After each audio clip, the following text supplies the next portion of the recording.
এই যে বন্ধুরা শুনছেন, দুষ্টু মিষ্টি ভালোবাসার চ্যানেলে সকল প্রকার মিষ্টি গল্প শোনার জন্য একটু সাবস্ক্রাইব করে দেবেন।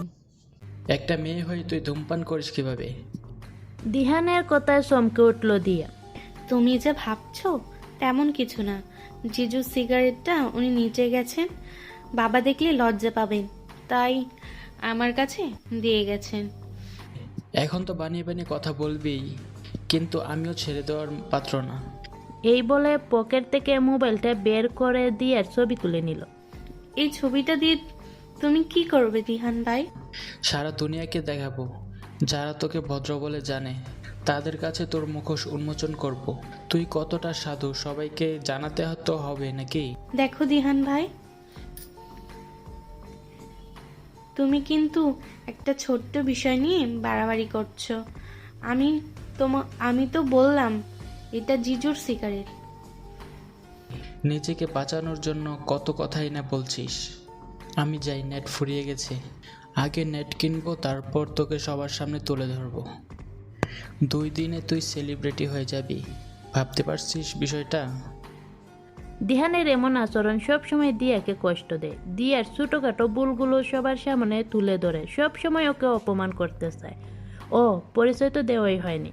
দিয়া বাবা মায়ের দ্বিতীয় সন্তান, ঢাকা বিশ্ববিদ্যালয়ে বাংলায় অনার্স করছে, দ্বিতীয় বর্ষের ছাত্রী। আর দিহান হলো দিয়ার মামাতো ভাই। ছুটিতে দিয়া বাড়িতে এসেছে। এদিকে বাড়িতে আসতে না আসতে সাইকুটা পুকুর বাড়ি হাজির। এই তো এখনকার ঘটনা দেখলেন। দিয়ার জিজু মানে দিয়ার বড় আপু হিয়ার বর সেজান আর দিয়া ছাদে বসে গল্প করছিল। এমন সময় শ্বশুর মশাইয়ের ডাক পড়ে। সিগারেট হাতে করে শ্বশুরের সামনে যাওয়াটা লজ্জার বিষয়, সাথে শ্বশুরকে অপমান করা হয়। তাই সেজান সিগারেটটা দিয়ার হাতে ধরো, তোমার বাবা কিসের জন্য ডেকেছে দেখে আসি।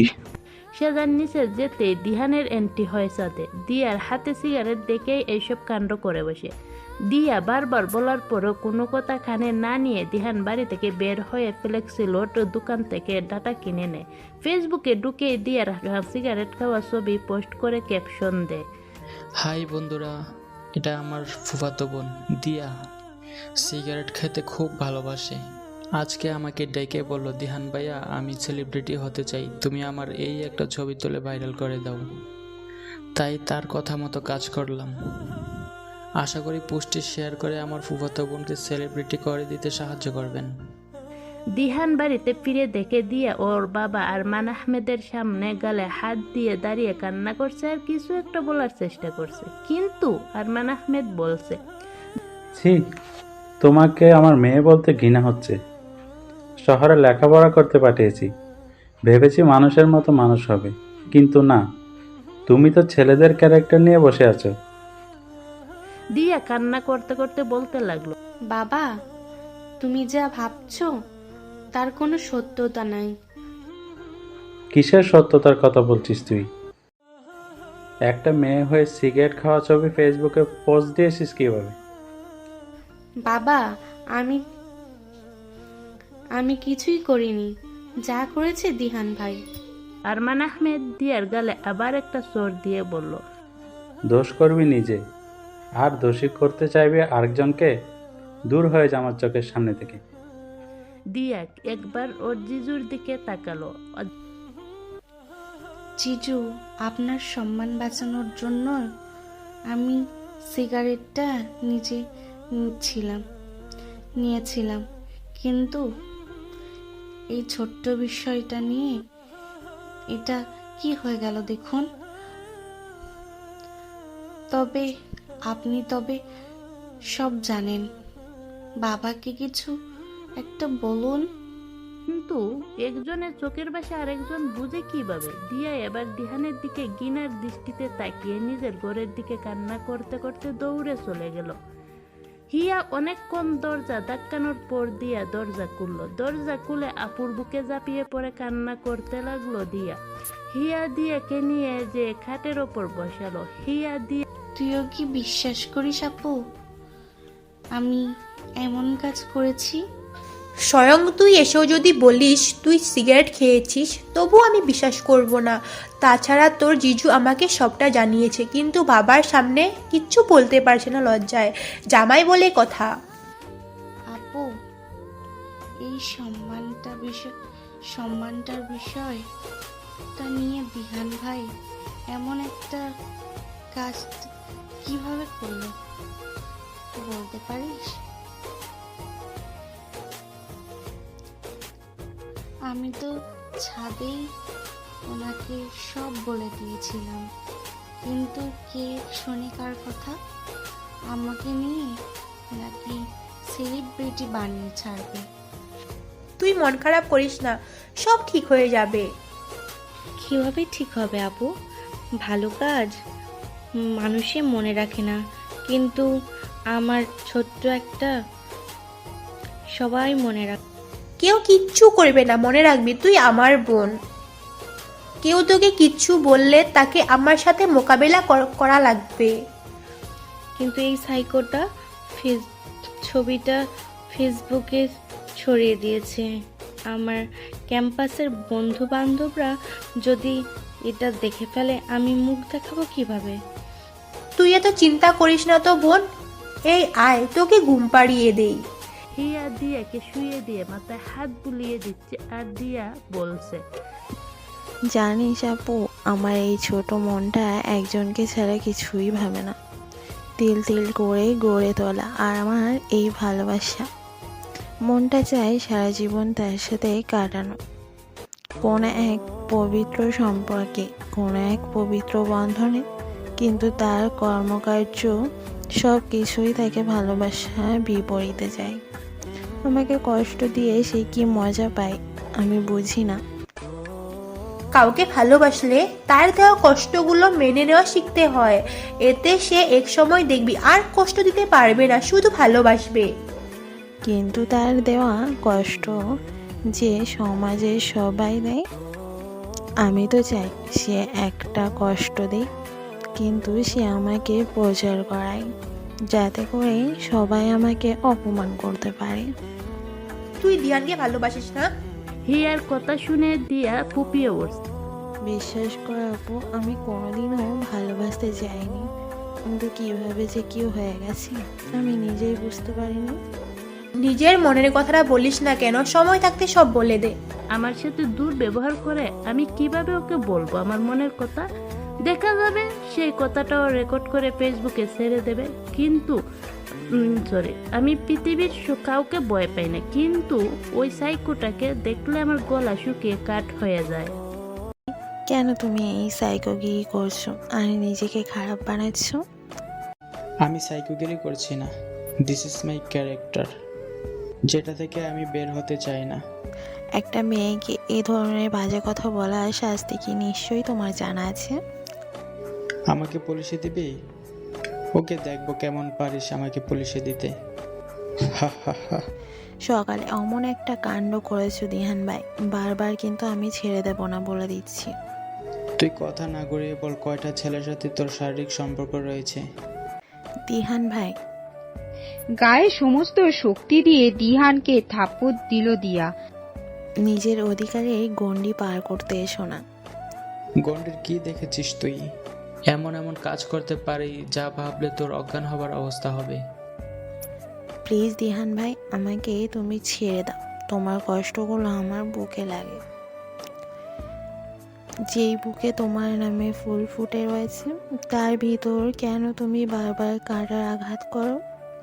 আমারও তো একটা মন আছে, আমিও তো তোমার মতোই একটা মানুষ, আমারও যে কষ্ট অনুভূত হয়। প্লিজ দিহান ভাই, দোহাই তোমার, আমাকে আর কষ্ট দিও না। সকালে জিজু সিগারেট ধরে রাখা নিয়ে আমার সম্মানের অর্ধেক তো শেষ করেই দিয়েছ, আর কত কষ্ট দিবা তুমি দিহান ভাই? দিয়া দিহানের সামনে হাঁটু গেড়ে অনুনয় করতে লাগলো আর কান্না করতে লাগলো। কষ্ট? আমি তোকে কখন কষ্ট দিলাম? তুমি যেগুলো করো এগুলো কি? আমি আবার কি করলাম? না দিহান ভাই, তুমি কিছু করোনি। দিয়া এখন দিয়ানের সাথে তর্কে জড়াতে গেল না। বেশি তর্কে চলে গেলে আবার দিয়ান কি না কি করে বসবে তার ঠিক ঠিকানা নেই, তাই চেপে গেল। বসা থেকে উঠে আবার দিয়ানকে বলল, জানো দিহান ভাই, কিছু অনুভূতি আছে যেগুলো প্রকাশ করতে মন চায়। ওভারলোড জিনিসটা বোঝো তো, সেই অনুভূতিগুলো ওভারলোড হয়ে গেলে বের করে দিতে হয়। আমি সেগুলো যে আর চেপে রাখতে পারছি না, কিন্তু তোমার এই ভিলেনগিরি সব সময় আমাকে বাধা দেয়। তোমার নামে ফুলগুলো কি কোনোভাবেই পূর্ণতা পাবে না? আমার নামের ফুল মানে? দিহানের কথায় থতমত খেলো দিয়া, মুখ ফসকে কি না কি বলে ফেলেছে। এখনই কথা ঘুরিয়ে নিতে হবে না, তাহলে দিহান যদি দিয়ার কথা মানে বুঝে যায়, তাহলে হয়তো ওকে আরো বড় বড় কষ্ট পোহাতে হবে, যার কোনো কিছুই দিয়া যায় না।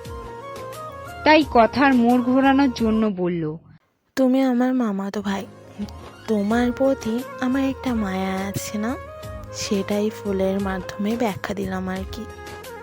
আমি বুঝিনি, আমাকে ভালো করে বুঝিয়ে বল। অন্য কোনো দিন বোঝাবো দিহান ভাই, আমি এখন নিচে যাই। কিন্তু আমার প্রশ্নের উত্তর এখনো দিসনি তুই। দিহানের সাথে এইসব ফালতু বিষয়ে কথা বলার প্রয়োজনীয়তা দেখালো না, তাই ছাদ থেকে নিচের দিকে পা বাড়ালো। কিন্তু সাইকো থেকে এত সহজে পার পাওয়া সম্ভব না। দিয়া উল্টো দিক ফিরে হাঁটা দিতেই দিহান দিয়ার হাত ধরে হ্যাঁচকা টান দিল। দিয়া নিজেকে সামলাতে না পেরে দিহানের বুকে গিয়ে আছড় খেল। দিয়া দেয়া ধাক্কা সামলাতে না পেয়ে দিহান নিচে পড়ে গেল। নিচে দিহান আর দিহানের বুকে পড়ে আছে দিয়া। দিয়া সবসময় চায় দিহানের বুকটাতে বাসা বাঁধে, যে বাসায় কোনো ঝড় তুফান ভেঙে যাবে না, কারণ দিহান তার ভালোবাসা দিয়ে দিয়াকে আগলে রাখবে। কিন্তু কথায় আছে, কিছু স্বপ্ন স্বপ্ন হিসাবেই মানায়, বাস্তবে তা সম্ভব হয়ে ওঠে না। কারণ আপনি যাকে অনুভূতি প্রকাশ করবেন না, যদি সেটা গ্রহণ না করে তাতে সমস্যা নেই, কিন্তু সেই অনুভূতিটা সম্মান করাটাও খুব জরুরি, যেটা দিহান পারে না। দিয়ার ধারণা মানে কথা ওকে বললেই ঢাক ঢোল পিটিয়ে দিয়াকে সবার সামনে কালাল করে দেওয়ার চেষ্টা করবে। তাই না বলেই রয়ে যাচ্ছে দিয়ার অনুভূতিগুলো, দিহানকে ঘিরে গড়ে ওঠা অনুভূতিগুলো, নিজের ভালোবাসাগুলো। নিজের সুখ খুঁজতে চেষ্টা করে দিহানের মাঝে, কিন্তু সেই কষ্ট ছাড়া কিছুই দিতে পারে না দিয়াকে। রাতে দিয়া শুয়ে আছে, হুড়মুড় করে দিহান দিয়ার ঘরে ঢুকলো। আচমকায় দিহানকে দেখে দিয়া চমকে উঠল, টেবিল থেকে ওড়না নিয়ে দেহে জড়িয়ে নিল। দিহান ভাই, এত রাতে এখানে কেন এসেছো? দিয়া ভয় কাঁপতে লাগলো, কারণ দিহানকে দেখে মনে হচ্ছে ও নিজের ভেতরে নেই। তোর কাছে আসলাম দিয়া, একটু ভালোবাসতে আসলাম, দিবি একটু ভালোবাসতে? দিহানের কথা বলার সময় মুখ দিয়ে উদ্ভট গন্ধ বের হচ্ছিল। দিয়া যা বোঝার বুঝে গিয়েছে, দিহান মদ খেয়ে এসেছে। দিহান ভাই, আর কত ভিলেনগিরি করবা? সকালে সিগারেট খাওয়া নিয়ে, সন্ধ্যায় আমার সতীত্ব নিয়ে মজা করেছো, এখন আবার কি চাও তোমরা? তোকে চাই, তোকে ভালোবাসতে চাই, আমার ভালোবাসার সমুদ্রে তোকে ডুবাতে চাই। দিহানের কথা শুনে দিয়া কেঁপে উঠল। দিহানের মতিগতি অন্যরকম লাগছে দিয়ার কাছে। দিহান ভাই, নিজেকে সামলাও, তুমি নিজের মধ্যে নেই, তুমি মদ খেয়েছো, প্লিজ এখন এখান থেকে চলে যাও। আজকে তোকে ভালো না বেসে আমি এখান থেকে যাব না। দিহান ভাই, তুমি আমাকে ভালোবাসো না, এটা আমি জানি, আর যদি ভালোবেসেও থাকতে তাহলে চলে যাও আমার ঘর থেকে। আমার তোমাকে এই অবস্থায় দেখলে খুব ভয় হচ্ছে, প্লিজ চলে যাও। আমাকে ভয় পাচ্ছিস কেন জান? আমি তো তোকে ভালোবাসি। ভালোবাসার মানুষকে কেউ ভয় পায় নাকি? কিন্তু তুমি আজ তোমার মধ্যে নেই দিহান ভাই। 2টা বছর ধরে তুমি তোমার সাইকোগিরি দেখিয়ে, আমি কিছু মনে করিনি, আজকে সকালে ঘটনাটাও ভুলে গেছি। সন্ধ্যার ঘটনাটাও, কিন্তু এখন সত্যি আমার খুব ভয় হচ্ছে। দিহান এক পা দুপা করে দিয়ার দিকে এগিয়ে আসে। দিয়া পালাতে চেষ্টা করে, কিন্তু দিহান ওকে ধরে ফেলে। দিয়া নিজেকে দিহানের থেকে বাঁচানোর জন্য সে চেষ্টা করে চিৎকার দিতে চায়, কিন্তু তার আগেই দিহান ঠোঁটজোড়া দিয়ার ঠোঁটে জোড়াকে আটকে ধরে। দিয়া কোনোভাবে নিজেকে দিহানের থেকে আলাদা করতে পারে না।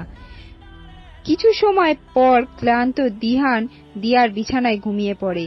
দিয়া গায়ে চাদর জড়িয়ে ওয়াশরুমে ঢুকে পড়ে। শাওয়ার ছেড়ে দিয়ে শাওয়ারের নিচে বসে মুখ চেপে কাঁদতে থাকে। দিয়ার ভালোবাসা আজকে হেরে গেছে সাইকো দিহানের কাছে। সকালে দিহান ঘুম ভেঙে নিজেকে দিয়ার ঘরে দেখে খুব অবাক হয়, কিন্তু আশেপাশে দিয়াকে না দেখে ওয়াশরুম থেকে পানি পড়ার শব্দ পায়। বিছানা থেকে নেবেই নিজের দিকে তাকিয়ে দিহান যেন দিয়া নিজেকে দিহানের থেকে বাঁচানোর জন্য সে চেষ্টা করে চিৎকার দিতে চায়, কিন্তু তার আগেই দিহান ঠোঁটজোড়া দিয়ার ঠোঁটে জোড়াকে আটকে ধরে। দিয়া কোনোভাবে নিজেকে দিহানের থেকে আলাদা করতে পারে না। কিছু সময় পর ক্লান্ত দিহান দিয়ার বিছানায় ঘুমিয়ে পড়ে। দিয়া গায়ে চাদর জড়িয়ে ওয়াশরুমে ঢুকে পড়ে। শাওয়ার ছেড়ে দিয়ে শাওয়ারের নিচে বসে মুখ চেপে কাঁদতে থাকে। দিয়ার ভালোবাসা আজকে হেরে গেছে সাইকো দিহানের কাছে। সকালে দিহান ঘুম ভেঙে নিজেকে দিয়ার ঘরে দেখে খুব অবাক হয়, কিন্তু আশেপাশে দিয়াকে না দেখে ওয়াশরুম থেকে পানি পড়ার শব্দ পায়। বিছানা থেকে নেবেই নিজের দিকে তাকিয়ে দিহান যেন আসমান থেকে পড়ে। ছি, এটা আমি কিভাবে করতে পারলাম? ছি, নিজের প্রতি ঘৃণা হচ্ছে। যাকে দূরে রাখতে গিয়ে নিজেকে সাইকো সাজিয়েছি, আজ তার সাথে আমি। ছি, মরে যেতে ইচ্ছে করছে আমার। আমি এই মুখ দেখাবো কি করে দিয়াকে? নিজের প্রতি ঘৃণা নিয়ে ওই সকালে দিহান নিজের বাড়ি চলে গেল। হিয়া এসে দিয়ার ঘরে এসে দিয়াকে পেল না। ওয়াশরুমে পানির শব্দ শুনে ভাবলো ওখানে আছে, তাই কিছুক্ষণ অপেক্ষা করলো হিয়া। 5 মিনিট 10 মিনিট করে 40 মিনিট পর হয়ে গেল, তবুও দিয়া ওয়াশরুম থেকে বের হলো না। এবার হিয়ার মনে সন্দেহ হতে লাগলো, তাই দিয়াকে ডাকতে লাগলো। দরজা ধাক্কা দেওয়ার পরই যখন দেখলো দিয়ার কোনো সাড়া শব্দ নেয়াত, সেজন তার বাবাকে ডাক দিল। ওয়াশরুমে দরজা ভেঙে দেখলো দিয়ার গায়ে বিছানা চাদর গায়ে জড়িয়ে শাওয়ারের নিচে পড়ে আছে। হিয়া দিয়া বলে চিৎকার করে ওঠে। সবাই মিলে ধরাধরি করে দিয়াকে বেডে শুইয়ে দেয়। বাবা আর সেজান বের হয়ে হিয়া দিয়াকে ড্রেস পরিয়ে দেয়। কিছুক্ষণের মধ্যে ডাক্তার চলে আসে, চেক আপ করে বলে, দিয়ার অবস্থা খুব খারাপ, সারা রাত শাওয়ারের নিচে ছিল, ও হয়তো এক্ষুনি হসপিটালে নিতে হবে। সবাই দিয়াকে নিয়ে হাসপাতালে যায়। 7 দিন পুরোপুরি সুস্থ হয়ে ওঠে, কিন্তু মনের অসুস্থতা দূর করা সম্ভব নয়। দিহান যে মনে অসুখ লাগিয়ে দিয়ে চলে গেছে। এরই মধ্যে দিয়ার সাথে ঘটে যাওয়া ঘটনা দিয়া হিয়াকে বলেছে। 1 মাস পর দিয়া এই 1 মাস সবার কাছ থেকে নিজেকে গুটিয়ে নিয়েছে, প্রয়োজন ছাড়া কথা বলে না। দিয়ার এমন অবস্থা দেখে হিয়া যেতে পারে না। মা বেঁচে থাকলে হয়তো দিয়াকে মানসিকভাবে এতটা ভেঙে পড়তে দিত না। হিয়ার সাথে রান্নার সাহায্য করছিল দিয়া। হঠাৎ মাথা ঘুরে পড়ে যায় দিয়া। কোন রকম দিয়াকে ঘর পর্যন্ত নিয়ে যায়। চোখে মুখে পানি দিতে দিয়া মিটমিটিয়ে চোখ করে তাকায়। কি রে দিয়া, হঠাৎ তোর কি হলো? দিয়া ওয়াশরুমে গিয়ে ঘর করে বমি করে। খুব কষ্ট হচ্ছে বুঝি? হ্যাঁ আপু, মনে হচ্ছে পেটে সবকিছু বের হয়ে আসবে। হিয়া কিছুটা ভেবে দিয়াকে বলল, তোর কি এই মাসের মান্থলি মিস হয়েছে? হ্যাঁ, কিন্তু কেন? তারা একটু পর বুঝতে পারবি। এই বলে হিয়া নিজের ঘরে গিয়ে একটা প্যাকেট এনে দিল দিয়াকে, বলল, পারবি নে, এটা দিয়ে টেস্ট কর। হিয়া দিয়াকে বুঝিয়ে বলল প্রেগন্যান্সি টেস্ট করার কথা। দিয়া প্রথমে নারাজ হলেও সেদিনের কথা মনে পড়লে প্যাকেটটা হাতে নেয়। হিয়া ওয়াশরুমের বাইরে আসলো, দিয়া দরজাটা আটকে দেয়। কিছুক্ষণ পর দিয়া বের হয়ে বিষণ্ণ মুখ মুখে বলে, পজিটিভ দেখাচ্ছে। তাহলে চল, এখনো সময় আছে, অ্যাবর্শনটা করিয়ে আসি। না আপু, আমি এটা করতে পারবো না। মানছি দিহান ভাই পৃথিবীর সবচেয়ে নিকৃষ্ট কাজ করেছে, তবে সন্তানটা তো আমারও। আমি কোনোভাবেই একে মেরে ফেলতে পারবো না। তাছাড়া দিহান ভাইকে তোমরা বলবা, ও তো ওই রাতেই বলেছিল আমাকে ভালোবাসে। ও যেটা বলেছিল সেটা তো নেশার ঘরে বলেছিল, সত্যিটা হলেও তো কোনোদিনও বিয়ে করবে না। হিয়া দিয়াকে অনেকক্ষণ বোঝানোর পর রাজি করতে পারল অ্যাবর্শন করাতে। গাড়ি নিয়ে হাসপাতালের উদ্দেশ্যে বের হলো দুই বোন আর সেজান। মাঝ রাস্তায় হিয়ার ফোনে তার ফুপুর হঠাৎ দিহানের মা ফোন করলো। দিহানকে হাসপাতালে ভর্তি করেছে, ডাক্তার বলছে হাতে বেশি সময় নেই। মা, তোরা দয়া করে তাড়াতাড়ি চলে আয় তো। ফোনটা রেখে হিয়া সেজনকে গাড়ি ঘুরিয়ে ফুপু বলা হাসপাতালে রওনা হয়। কেবিনের বাইরে থেকেই দিয়া দিহানকে দেখে। একজনের বেশি কেউ ঢুকতে পারবে না, তাই বাইরে বসে আছে সবাই। ভিতরে আছে সেজান, দিয়ার কাঁধে হাত রাখে। দিহান হয়তো আর বাঁচবে না। ও মারলে আমার কি? অনেক কিচ্ছু। তাহলে শোন, ও মরলে তোর কি? 2 বছর আগে তুই যখন বিশ্ববিদ্যালয়ে চান্স পাস, তখন ও আমাকে ফোন দিয়ে বলে, আপু আমার দিয়া তো চান্স পেয়েছে, এখন থেকে আমরা চুটিয়ে প্রেম করব। আমি আমার মনের কথা ওকে বলে দেব। অনেক অপেক্ষা করেছি, কিন্তু আর না। আজকে তোমাদের বাড়ি যাচ্ছি। আমাদের বাড়ি আসার পথে ও মাথা ঘুরিয়ে পড়ে যায়। সেদিন ওকে দেখতে তুই গিয়েছিলি, কিন্তু সবাইকে একটা জিনিস জানানো হলেও তোকে জানানো হয়নি। সেটা হলো ওর ব্রেন টিউমার, যেটা অপারেশন করলে ওর মরা চান্স 90%। তখন ও আমার সাথে একটা কথাই বলেছিল, আপু আমি অপারেশনটা করব না, এমনিতেও তো আমি মারা যাব। তবে মারা যাওয়ার আগে দিয়ার মন থেকে আমার মনটা মুছে দিতে চাই। আমি নিজেকে সাইকো বানাবো ওর কাছে। এমন এমন বিলিয়নি করব যাতে করে আমার নামটা ওর মন থেকে চলে যায়। সেদিন সিগারেট খাওয়া নিয়ে, তোর ভার্জিনিটি নিয়ে কথা বলেছিল, সেগুলো আমাকে জানিয়েছিল। তারপর রাতে তোর সাথে যা হয়েছিল, সকালে যাওয়ার সময় আমাকে বলেছিল, কিন্তু আমি ওকে একটা থাপ্পড় মারি। ও আমার পা জড়িয়ে ধরে বলে, আপু আমি আমার জান থাকতে আমার ভালোবাসাকে নষ্ট করব, তুমি ভাবলে কি করে? কালকে একটা কষ্টেই মদ খেয়েছিলাম যে আমার দিয়াকে আমি কোনোদিনও আমার বউ রূপে পাবো না। আমি যে এই দুনিয়ায় কয়দিনের অতিথি মাত্র। কিন্তু সকালে নিজেকে দেখে খুব ঘৃণা হচ্ছিল আপু। আমি নিজেই আমার পবিত্র ভালোবাসাকে অপবিত্র করে ফেলেছি আপু। ওই বলে দিহান আমাদের বাড়ি থেকে চলে যায়। দিয়া হাঁটু গেড়ে বসে চিৎকার করে কাঁদতে থাকে আর নিজের চুল ছিঁড়তে থাকে। কেউ ওর কান্না থামাতে পারে না। কিছুক্ষণ পর দিয়াকে দিহানের কেবিলে পাঠানো হয়।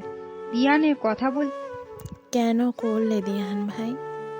কেন কেন নিজের মনের কথা বলনি? দিহানের কথা বলতে খুব কষ্ট হচ্ছে, তবুও কথা বলছে। প্রিয়তমার সাথে এটাই হয়তো শেষ কথা। বললে কি হতো, মরেই তো যাব।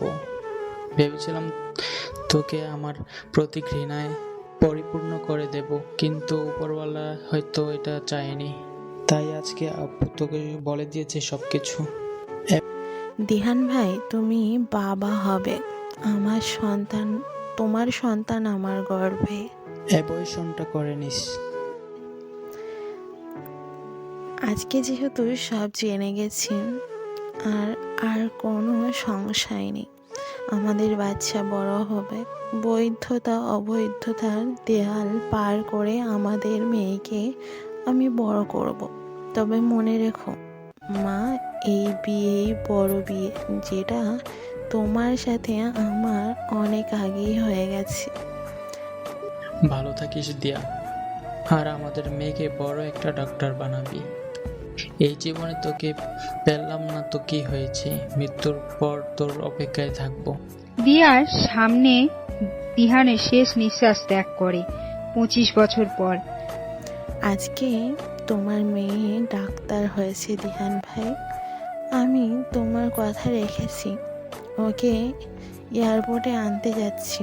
তোমার কাছে যে খুব যেতে ইচ্ছা করে দিহান ভাই। ডায়েরি লিখে দিয়ানকে আনার জন্য এয়ারপোর্টের উদ্দেশ্যে রওনা দেয় দিয়া। সব জায়গায় পূর্ণতা আসে না, কিছু জায়গায় অপূর্ণতার মধ্যেও পূর্ণতা আছে।